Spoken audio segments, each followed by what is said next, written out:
In front of me is Honor Power, and today I would like to show you how you can change font style.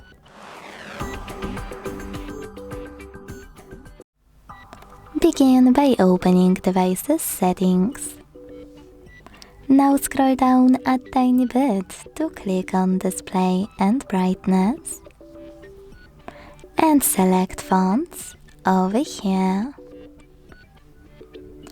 Finally, after tapping on Next at the bottom right corner, and Agree also at the bottom right corner, hit Latest or Free at the top.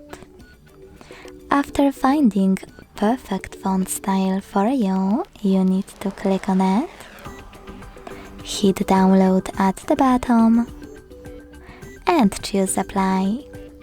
Then wait, and when it's ready, go back. As you can see, after that, style of my font has changed.